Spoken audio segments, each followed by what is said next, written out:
Today, we're going to talk about a little EV standard put forth by the EPA.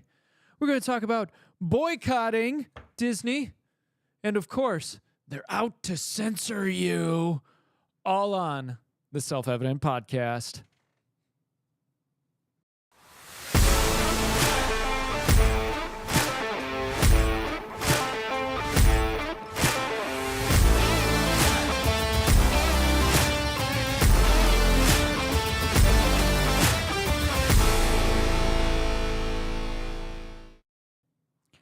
Welcome to the Self-Evident Podcast. You got your boy Mike. You have no Massey. None. Massey's family had some stuff going on today, so they are out. But that's okay. You're stuck with me, and I've got half of the anonymous duo. And that's what we're going to call you from now on, the anonymous duo. Counts? Okay, cool. Awesome. And you'll never know. You'll never know. But that's okay. Welcome. Thank you so much for tuning in to the Self-Evident Podcast. Whether you're on audio, like the Spotifys or the Apples or the Google Plays or the SoundClouds or whatever you're on, your third party, which it blows me away that third-party podcast apps exist. Because in my world, it's like Spotify or Apple, right? Exactly. I'm getting a what? And if you're on the video platforms like the YouTubes and the Rumbles and whatever else is, you got us. Facebook, they still exist. Instagrammies and the Twitters or the X's. That's what it is now. On the X's. Yes. Even the LinkedIns. We've got the LinkedIns going on. Okay. Go to our website, check out the blog. We got some amazing blogs coming out by Andrew going in a apologetics direction, which is sorely needed.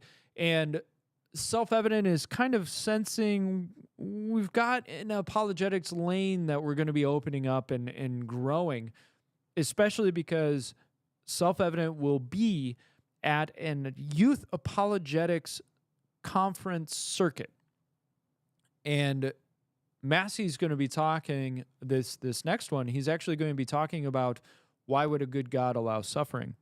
And so often the answers you tend to get from the Bible community is, well, it's judgment, or we don't know, God is good. So yeah, I think that's going to be awesome for him to be able to actually answer that question in depth with these kids. These kids need it. Go to the website also to get yourself some merch. I got a shirt on. Half of the anonymous duo has a shirt on from Self-Evident. We're all wearing shirts, obviously. And don't forget my book, Become Forged. If you want a toolkit, if you want a blueprint of how to grow your son into a man, how you, even if you are a grown adult, can start to make steps to really actualize who you are as a man. This book is for you. I'm finishing up the workbook. I've got all the workbook written. It honestly is just formatting it into a design for the printing, which I got to just take a weekend and do that, and I'll churn it out. And it's going to be a book and workbook set that either you can run through on your own, you can take a small group through, you and a couple of guys, get a breakfast together, do that, do what you need to do. But it is totally written to help you understand what does it mean to be not just a man in this world, this culture, but a biblical man, and how to apply the spiritual side of things to your life. So check it out. If you've bought it and you've read some of it, go ahead and leave a review. Whether on the website, we've got a star system review. Go to selfevidenttruth.com. Or if you purchased it on Amazon, leave an Amazon review. This helps in the algorithms to help it get in front of other people. And so if you actually care about our stuff, yeah, that's right, I'm going that route. If you actually care, you would leave a review. So, and some of you may end up getting a phone call from what I would call my assistant, who is going to be gathering reviews, feedback, that kind of thing, to launch something that I think I have freedom to do this. Not think, I know. I'm just teasing because if Massey listens to this, he'll be like, think? Of course. Starting in January, I am officially launching what I'm calling a community called The Forged. And there are plenty of programs and organizations, businesses directed towards raising up men or how to be a real man, that kind of thing. And God bless all of them. I'm not throwing my hat into the ring because I think they all suck. I pull a lot from various avenues and like, ooh, that's good, that's good, that's good. And a lot of times they tend to center on they're very physical or they're very wilderness oriented or very like pow pow and punch punch or very biblical based or very like in your mind mindset based. And I could be wrong, but I don't see a lot of them really wrapping the three parts together really well. The spiritual, the mental, and the physical. And what The Forged is designed to do is to teach and raise up men in these three areas with an even amount of teaching. So you get just as much of the deep spiritual as you do the deep mental or the deep physical. And I want it to be a community where you can come get resources. So one of the plans for this program, this online community, it is based around the idea of discipleship. So obviously you'll have yours truly discipling and providing content and that kind of thing. But I'm going to be setting up tracks with people who are experts in their fields or people who are extremely experienced and knowledgeable and want to disciple in their field. And it'll go as far as like, maybe you want to be a business owner. So here's a track on how to get started in business ownership, 101. Because so often what we see are steps 10 to 20. We don't see the first 10 steps. You don't get somebody who sits you down and says, okay, the first thing you're going to do is figure out what is the name of your organization. Then, here, let's go through the logo process. Here's the paperwork you have to file in your state. Here's how much you should expect to have to invest depending on the business. Here's how you get investors. Here's how you get yourself right. Here's how you write a business. All of that stuff tends to get washed out. And so not just that that's all the track will be, but you'll have plenty of tracks. And I think I have freedom to say this because I do. I'm going to build a track where Massey himself has a track of how to build a leadership culture. So if you have your church, if you have your corporation, you have a new organization, and you want to build a true culture in your company or your church and a healthy leadership culture, Massey will have that track. And at the end of it, you have the opportunity to hire Massey to come into your organization or to get more resources from him or connect with him. The Forged is going to provide everybody a true discipleship model of where we're helping disciple each other and growing each other. And it helps connect disciplers with disciples. And so keep an eye out for this in January.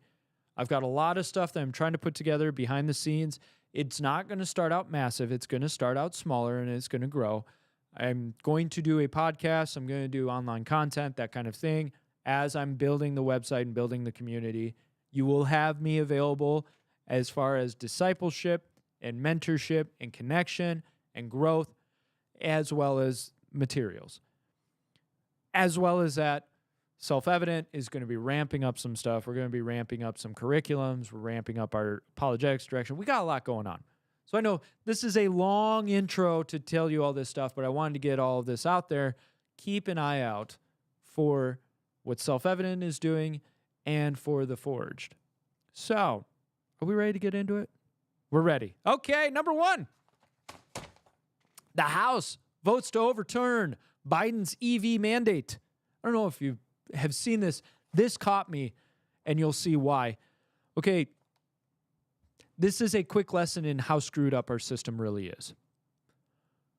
The House just passed a bill, 221 to 197, because, of course, it's basically party lines, that would block an EPA rule. What's that EPA rule? 68% of cars manufactured in the U.S. will be fully electric by 2032. I want you to just stop and think about that. Let that sink in. The EPA, this is a 3-letter bureaucratic organization, unelected officials. They've come up with and instituted a regulation requiring the auto industry, which is 3% of the GDP, mind you, to go against the market. EV sales are dropping. 68% of the market does not want an EV. But what the government is telling the auto industry is you will produce 68% of your product in this lane.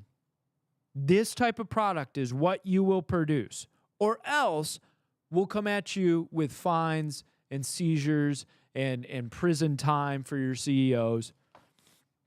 CNBC reported that in August 2023, it took about twice as long to sell an EV in the U.S. as it did in the previous January. And gas vehicles are still selling like they need to. Tesla has slashed prices. Lucid has disappointed. Ford has ramped up their hybrid production as opposed to EV. And other automakers have actually abandoned their plans for EV lines. The fact we have to pass a law to stop this regulation is asinine. Think about this. Congress, the legislative branch, who has the job, the responsibility to pass legislation, is now having to pass legislation to stop a regulation, which is legislation, from an unelected bureaucratic mess. That's how far we are. The Biden administration went to the EPA and said, well, you're under our jurisdiction, so you know what we want? 68% EV by 2032. 9 years. 68% of the market they want to force to be a certain product type. That's insane to me. Absolutely insane. It should be insane to you too. The EPA should have nowhere near that power over 3% of the GDP in America. And you go, well, that's only 3%. Do you understand how massive of an industry that is? Especially with a product that most people don't want. Our grid can't handle that. And there's no way in 9 years that our grid could handle 70% of vehicles on the road being EV. Well, the grandfather's in. Yeah, but the plan is ludicrous and illogical, let alone the fact that over 90% of those resources, rare earth minerals, to make those EVs are coming from China. China owns the market. Raise your hand. Raise your hand if you think this is a good idea. Anybody? Anybody? No. That's okay. Me either. So keep an eye on this. This is ludicrous in my mind. It's absolutely insane. And it shows the insanity of government. There's a Supreme Court ruling, or the Supreme Court is going to hear a case and rule that could remove this type of power and authority from these 3-letter agencies. So keep an eye out for that. That would be amazing. If all of a sudden we pointed out, you're not the legislative branch. This regulation is law. You can't do that. And hopefully that's what the Supreme Court's going to say. Number 2, Ivy League. Man, they just screwed themselves again. So several Ivy League school heads were brought before Congress. I don't know if you guys saw this hearing. 3 Ivy League heads, presidents, which did you see it? Did you see that clip? 3 women. The patriarchy must be strong when Ivy League is represented by 3 women presidents, right? And one of them was black, so we had 33% representation, which is outsized for the racial makeup of America. So black women, you're doing well. When asked about anti-Semitism on their campuses, they denied the allegation of the hate crime. They said, well, it's the protests are not a hate crime, even if they're calling for genocide. not a hate crime, because a hate crime would be conduct. Oh, so you're going to tell that to all your conservative speakers that you've suppressed and chased off campus? One of those presidents was Penn's Elizabeth McGill, who stated that only when speech becomes conduct should it be considered harassment. Oh, so calling for an entire group's genocide is not harassment unless you actually do the action. Remember, Harvard, who was also one of the ones sitting at the table, had a rating of abysmal by FIRE's Campus Free Speech Index. Mind you, it was basically a 0. This is far and away the lowest rating any campus has ever received. And Harvard sat at that table and basically said, all the genocidal calling for that's not harassment. That's not hate.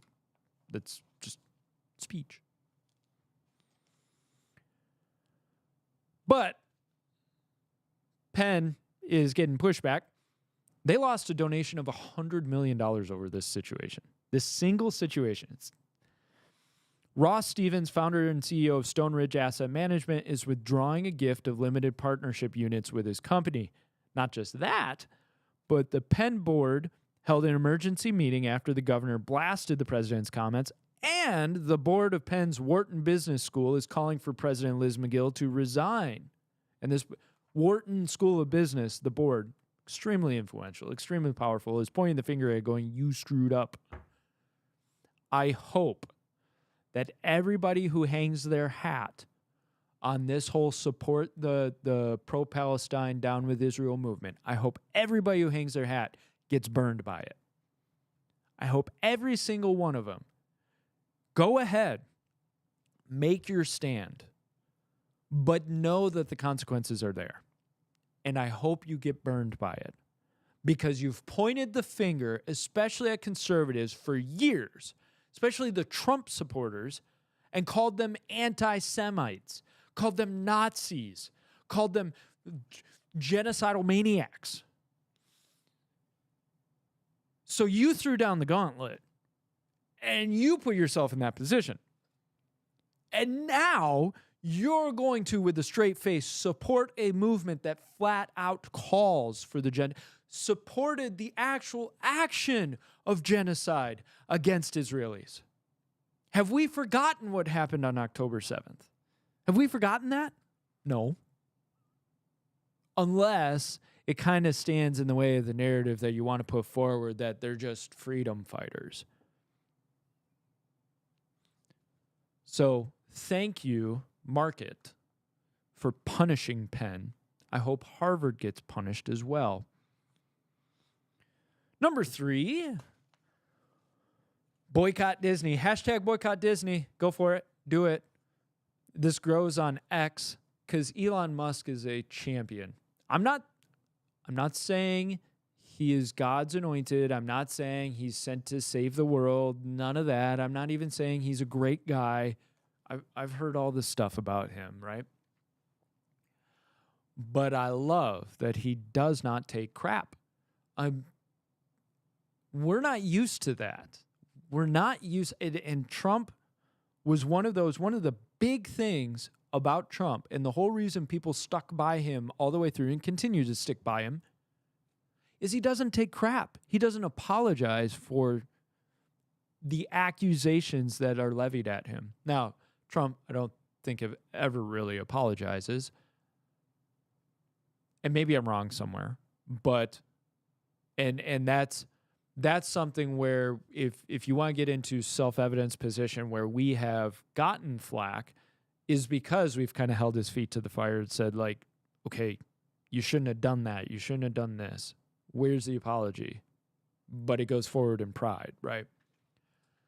But Elon Musk, Donald Trump, Vivek, you're noticing people are appreciating that these guys are standing up and they're basically mouthing off to the establishment. They're flying the finger. And people are so sick of the establishment that they don't care too much about what's said about the bad parts of the person's character. Why? because it's like the boy who cried wolf. We heard for so many years how evil and awful all these people are, yet the establishment just furthers its narrative and protects their evil and awful people. If the narrative from the establishment was, yeah, those guys are bad and so are our guys, and we're calling all of it out, you'd see a lot more patience with, well, Donald Trump is this or Elon Musk is that. But you forced people into a corner when you decided that anybody who had an anti-establishment voice needed to be suppressed. And that gets into our main topic. So what happened here? Musk called out advertisers for blackmailing the company, X.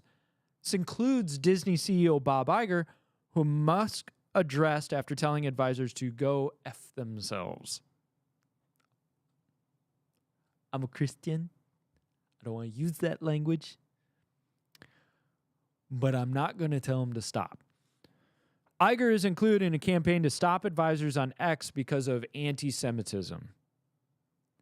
It's so amazing to me that this is the leverage when we're watching it happen in the Middle East, especially considering all the crap that Disney has been pulled into lately. Musk has pointed out that Disney has not been campaigning to boycott Facebook after lawsuits have popped up against Facebook for allegedly enabling child stuff. You know what I mean. So Disney comes out against X, says, oh, well, you're anti-Semites, how dare you? But turn the other cheek when Facebook is in the middle of lawsuits, which, if association is going to tarnish your brand, that would be included in tarnishing your brand. And Disney does not need anything more to tarnish its brand. So I was talking to somebody, and it sounds like Disney is going to actually get rid of Disney Plus and roll it into Hulu. And if that's the case, I was telling this person, it's like it makes perfect sense. Why? Because the name Disney is toxic. It's toxic. Nobody wants it. So get rid of the name, not the total brand name, but for all of your content. Buy the rest of Hulu, roll all your content into it, get rid of Disney Plus, and people will be more likely to watch your stuff because it's not attached to the toxic name. It makes sense. So if that's the case, hashtag boycott Hulu. Just saying. And it gets into a game of leverage and influence. It's this game of leverage and influence. We're going to influence things. We're going to stop you because of your opinion and that kind of thing. And it's this punch back and forth. And I don't mind the punch back and forth. What I mind is the subversive, manipulative nature of it. And the trying to twist the narrative, right? Why? Because people are seeking power. They want power over each other. But if you need power, Energy Ops LLC is the place to go. I hope Massey heard that one. Energy Ops LLC, you can get a hold of them, 843-263-1724. They are out of the Charleston, South Carolina area. Man, let me read this. We specialize in providing intelligent electrical solutions that revolutionize the way you power your home or business. With our cutting-edge technologies and forward-thinking approach, we bring a new level of efficiency, reliability, and sustainability to every project. Faith-filled, God-fearing, family-owned, small business-minded, veteran-owned, conservative, high-value traditions. They want to provide you affordability. They want to provide you high-level work, reliability. They're there for you to help you out. So if you are in Charleston, South Carolina area, if you're here in the Treasure Coast, we're going to be having him come out, and Massey's going to have him do stuff on his house. I just realized the other week, it's like, I got stuff I need done in my house, and I started making a list, like, I use that and that and that. We're going to have him come out. So if you are in the Treasure Coast area and you want some work done, electric work, and you want to support a awesome company, come help them. They are helping us. They're supporting us. It's self-evident. They've put their weight behind us, as associated with us. God bless anybody who's willing to associate with us, because it's not always not always fun. It's not always secure, right? A little bit risky. Your name is on the line and could come up in the dirt. And they're okay with that because they love us and we love them. So check out Energy Ops LLC. You can go to energyops.us, energyops.us, energyops.us. And if you want to support, here's something. If you want to support, but you're not in the area, give him a phone call, pay him for a consultation. He doesn't even know I'm saying this. He'll watch it and be like, what are you talking about, man? Seriously, why not? Pay him for a consultation. Say, I'm thinking about doing this and this and this. Can I pay you $50? Tell me what you think I should do, what I should look for an electrician in my local area. Anyways, I'm talking a lot today. I had a lot of coffee at home, and it's plowing forward. And I'm like, I don't know what time we're at, but... Oh, cool. 26? Cool. That gives me like 20 minutes for the main topic. That's perfect. Okay. Federalist and Daily Wire are throwing down the gauntlet. And this is awesome. If you haven't heard about this, you really need to. So little information to kind of fill in the gaps, because I don't think everybody's heard about this. Because definitely the mainstream media is not going to cover it much. CNN is not going to blast all over headlines, Daily Wire sues the government, unless they're going to slant it sideways. There's a company called NewsGuard. If you haven't heard of it, it is not a news website. They rate the reliability of news sites and give them a rating. Just as an example of how completely unbiased, how dedicated to the truth they are, they rated the New York Times perfect. 100%. Must be independent. And just so you know, NewsGuard's largest investor is Publicis Group, the biggest conglomerate of marketing agencies in the world. Marketing agencies. They represent a wide range of government and corporate clients, including Pfizer. So when stories came out about Pfizer's vaccine, NewsGuard, owned by a company that one of their major clients is Pfizer, a marketing company, what do you think they did with news sites who were reporting adverse effects with the Pfizer vaccine? Compared with those companies, those news sites that were saying, no, it's great, it's good, glory to you. CBS Evening News gets a 10 out of 10, while Tucker Carlson gets a 0 out of 10. I'm not saying Tucker's perfect. CBS ain't. So this organization goes around giving news sites a rating, and they just so happen to give really abysmal, low, don't trust this site ratings to sites like the Daily Wire and the Federalist, who they just so happen to be conservative. I mean, that's totally washed out. And it's so strange how NewsGuard seems to believe that conservative and independent news sites are not trustworthy at all, while things like the New York Times, BuzzFeed, and CNN are. NewsGuard itself states in its revenue model, NewsGuard will license its ratings and nutrition labels, that's what they call their ratings, nutrition labels, to search and social media, so they're licensing to search platforms and social media platforms, including Facebook, Google, YouTube, and Twitter. Also states, this is their second revenue model, part of the revenue model.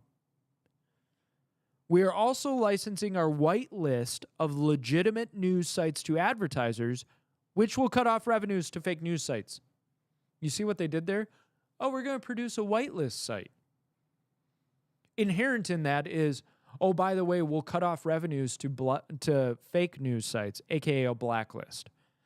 So they decide who's reliable, who's whitelist, who's blacklist, and we're going to tell advertisers that. We'll get advertisers to trust us, major advertisers. Oh, well, you know that Daily Wire, they're not trustworthy. It's fake news. And then they cut off the revenue. Funny how that works when an organization is owned by the biggest marketing agency conglomerate in the world, and that just so happens to represent governments and Pfizer. You seeing all the pieces clipped? You know that meme where the lady's like looking up and there's all the math symbols? Yeah. Huh. It's all adding together. I'm just asking questions. Anyways,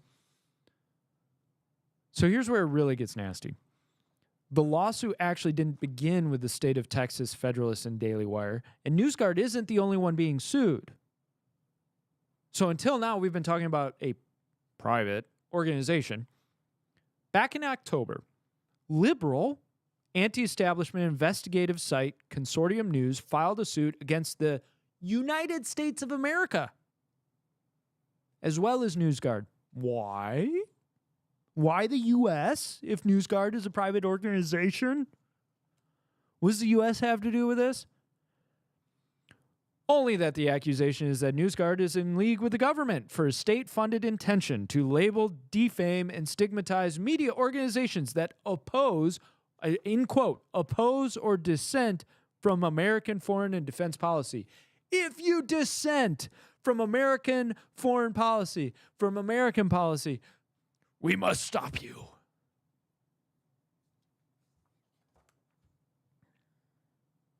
Is anybody getting this? Like this, the ramifications of this. I think because we're so used to talking about it, we've been talking about it for years. Oh, the government, they're controlling media. CIA back in the 70s, they were buying up. True, but I think we've gotten so used to it that the news of this, it's actually hopeful. But the reality of what's been coming out with the Twitter files and all of that is the government was actively, aggressively promoting and pushing forward one narrative and suppressing the other. Telling companies like Twitter, get rid of that content. Why? It's disinformation. Well, who chose that? We did. Well, who made you the arbiters? We are. If it's against us, it's disinformation. So you're perfect? No, but yes. So Consortium News went after the USA, and the Federalist and Daily Wire are going after the State Department specifically and their Global Engagement Center. You've seen the dots connect. So Consortium goes after the USA. Daily Wire and Federalist, and the state of Texas is in this as well. Attorney General Ken Paxton. They're going after the State Department, and the State Department had set up a Global Engagement Center. Now remember, the rule of 1984, whatever the name of the organization is, it does the opposite. Global Engagement Center. So what do you think they're actually doing? The center is a State Department organization dedicated to, and I quote, counteracting foreign state and non-state propaganda. And I think people missed that. Not just foreign propaganda, which I'm guessing they don't really care about because they're the Global Engagement Center. So really all they care about is domestic. And non-state propaganda. So propaganda that doesn't align with the state is the stuff they want to stop. Any information contrary to the state's information. This is Soviet Union type stuff. This is Nazi Party type stuff. This is dictator type stuff. We are going to suppress information that we don't agree with, that isn't good for us. It's been happening in America for hundreds of years. The Alien and Sedition Act by John Adams himself punished journalists, punished pastors for preaching critical sermons against the state, punished journalists and newspapers for publishing stuff critical of the state. So it's not like it's just happening today. And there has to be those voices that are pushing against this and exposing it so that we can keep the government in check. Because a government they're like mushrooms. In the dark, they feed off crap and they grow. Keep them in the dark, they'll grow. You have to expose them with light. You have to disinfect the government with light. So this lawsuit alleges that the State Department sponsored NewsGuard and the UK-based Global Disinformation Index as censorship enterprises, end quote, while making sure to look after the domestic speech. Non-state propaganda. In other words, you're only allowed to give state propaganda. No non-state. Do you hear me?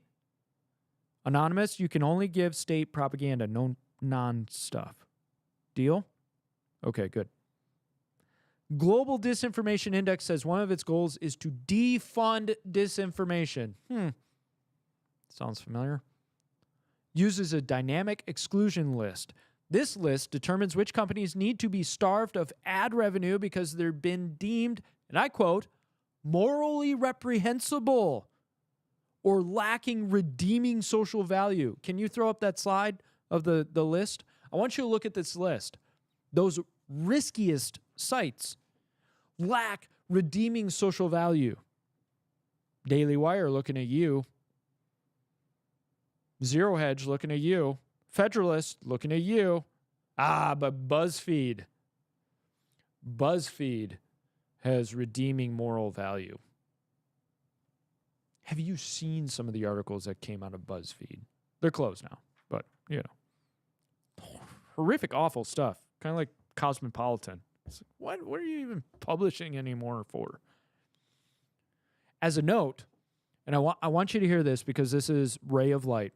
I can't wait for this lawsuit to get rolling, to get things going, because the discovery phase is going to be so awesome. We're going to see so much junk come out of what they were doing, and that's great, and we should plaster it all over the place. The thing is, not just because I want you to listen to this podcast, but I want you to share this podcast and listen to this again to understand the information that's coming out and to do something with it. Share it with people. Point out how despicable it is that our government determines what is truth. The internet was one of the most dangerous inventions for our government, for any government, because all of a sudden you couldn't just buy the force-fed lies that they were giving you. You don't have the major six anymore. You still have them, but they're shells of their former selves. You've got all kinds of independent media going on. And yes, do lies get passed forward and rumors and all that? Yes. But isn't it funny? Oh, we have to protect you from the lies, so just listen to us. It's like Fauci saying he's the science. The same guy who just so happened to allegedly author and push forward the scientific experiments that just so happened to break open the virus, that just so happened to have government connections with the vaccines, that just so happened to not really solve the problem, but we need to force it down everybody's throat anyways. It's so amazing how all these connections work, right? So as a note, a lot of this information was pulled from Matt Taibbi, an amazing journalist. He has been at the forefront. He's been right in the face of the government, pointing it all out. He's been threatened by people in Congress, been threatened by them with jail time, with that he's against the state. Ugh. The lawsuit was a result of work by Gabe Kaminsky. There's another name for you. So please, support these true journalists who are actually trying to get to the truth of the matter. And as a last point, Taibbi reports, says his own words, in a related observation, it's a little odd that breakthrough investigative reporting is needed to expose public programs like this. Have you thought about that? This is supposedly a public program. But we need investigative journalists to break it forward so that you actually know what's going on. The GEC doesn't publish even a fraction of its contracting award details, and even an inspector general report about agency abuses stunningly left all but 3 of the 39 GEC contractor names redacted. 3 names out of 39 were shown. So we have 36. Did you see how slow that math took for me? 36 names redacted. Another IG report disclosed the on-the-nose detail that GEC lacked internal controls to ensure contractors did not perform inherently governmental functions. Which is great, but the public shouldn't need deep sourcing and or IG reports to see basic budgeting information, like which agencies are being paid how much and for what by the State Department.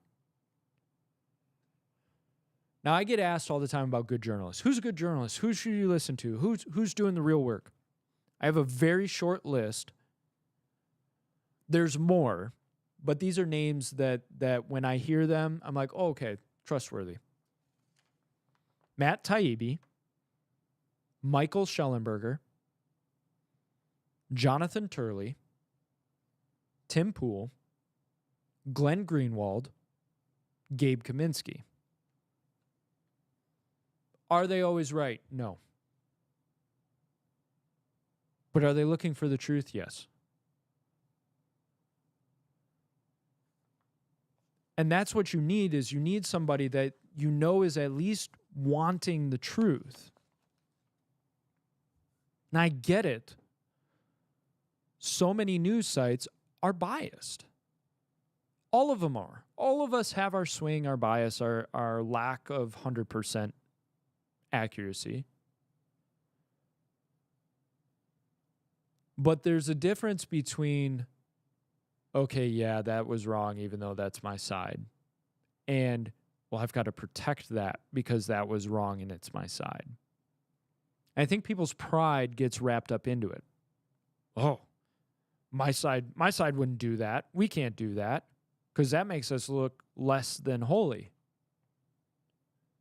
When you leave behind the pride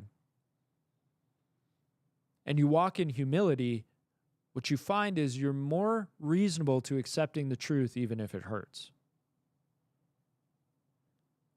I don't mind hearing about junk and crap that comes out of the conservative side because I know they're not perfect. I'm not perfect. I know there is reason to believe that some of them are not good actors. I want to see George Santos thrown out of Congress. The guy is a grifter. He is a compulsive, manipulative, narcissistic liar. The guy has built a life on a house of lies. I do not want him representing Republicans or conservatives. I do not want him anywhere near government. Why? Because he's in it for himself. It's the only reason he's there. The only reason he's there is because he saw how many millions of dollars he could make while making $170,000 in salary. You do the math. I don't want him there because I don't trust him. It does not matter what letter is next to his name. You should be the same way. I want you to actually inspect yourself and say, why do I support the candidates that I do? What are the issues in their character, their principles? Is it just that they say the right things at the right time, or they're promising me money? Or are they actually going to represent the values of America? More so, as a Christian, are they going to represent your biblical values? If you find that lacking, maybe find another candidate. And if you can't find another candidate because none exists, okay, make a choice, but hold your choice to the fire. Especially if they say they espouse those values. Hold them to the fire. Because if they're lying to others, they'll lie to you. If they're using others, they'll use you.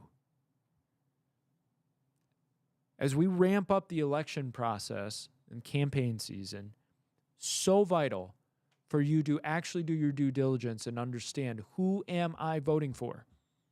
Massey and I have had conversations about Vivek. It's cool what he's doing and what he's saying, but Massey's brought up he has pulled stuff from Obama's speeches. There's been questions about his affiliations. Now, the Soros stuff, just stop with that, okay? It was a scholarship. Now, where he was financially, you could have that debate with him, and he has had that debate, but stop saying that he's Soros funded. That was weird. Stop saying he was Soros funded. It was a scholarship that was offered, that he applied for, that happened to be started by a Soros family member. That's akin to me taking a stimulus check and you saying, you're a Biden supporter because Biden sent out those stimulus checks. No, I'm grabbing my money. It's my money. And Vivek said, opportunity to get money. Why not? I don't blame him. But understand, if he's stealing stuff from other people's speeches and he's not giving credit or whatever, well, that's a mark. And that needs to be ferreted out. Robert F. Kennedy Jr. He has some stuff that conservatives are like, oh, yeah. But look into how he views using government in terms of, say, climate change stuff. I'm not even making a judgment. I'm just saying you need to parse that out for yourself. How does he view the role of government in a person's life? How does he view regulation? How does he view law? How does he view the Constitution? How does he view morality? You know all of that. Don't just say, well, he gives the middle finger to the vaccine companies, so I love him. Man, there's more to a person than a single issue. Anyways, check out the censorship stuff. It's massive, and we need to support these journalists and what they're doing. Go to theselfevidenttruth.com. Check out the website. Get yourself some merch. Don't forget, Become Forged. Buy yourself a book. Every book purchased, proceeds go to Self-Evident. Self-Evident gets a cut because they deserve it. So support Self-Evident. Support the launch of The Forged. If you would like to seed, aka financially seed the launch of The Forged, by all means, reach us. More importantly, because I don't want there ever to be a question of conflict of dedication. I'm not saying that to like Massey. I'm saying that to you as a listener. You're like, oh, you're starting your own thing and now you're going to like, isn't there a conflict there? No, full support of Self-Evident. But here's what I'm going to say more importantly. Self-Evident is doing a end of the year budget drive. Donation drive. Many of you have probably gotten our end of the year newsletter. If you have not, go to the website and get it, or connect with us and we'll get you a link with an online PDF, or we can mail you a physical copy. That money that we ask for at the end is setting us up to be able to do what we need to do this year forward, 2024. We have a $50,000 ask. And I have a big mind. Not like I'm super smart. It's I have an expansive mind of there's a person out there who could, without a blink, write a $50,000 check. Who are you? It's tax write-off. It's end of the year. We're a 501c3. We give you the tax write-off. It's official. But who are you that you're ready to pony up and support and put your faith and your resources behind something you believe in? Because we get a lot of people who say, yeah, man, I totally believe in you guys and what you're doing. Amen. I am so thankful for your prayers. We need financial support too as we round out this year and we go into the next year. And we love you if you don't. Prayers are still coveted. Support's still coveted. We love you whether or not you donate. But I know there are people out there that can cut that check to support.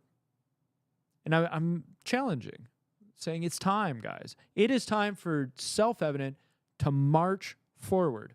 This is not a major ask, especially in the nonprofit world. I'm telling you, when I look at other nonprofits and other organizations, I think we stretch that dollar tenfold more than anybody else. If you looked at our budget, you'd be like, how are you guys doing it? God. That's really the only way we're doing it. But we create value out of your dollar. Tenfold increase. And so pray about donating. Ask us for the newsletter. Thank you so much for paying attention, for listening to the podcast, for supporting us. We absolutely love you guys, and we cannot wait to see you. If you're a fan at one of the homeschool conventions, if you're a fan that you're just figuring out about us because of the apologetics circuit, reach out. We can't wait to see you. We love you guys. We hope we give you encouragement and we drive you towards the Lord. So all y'all have a great weekend. I will see you Monday. Love y'all. Take it easy. See ya.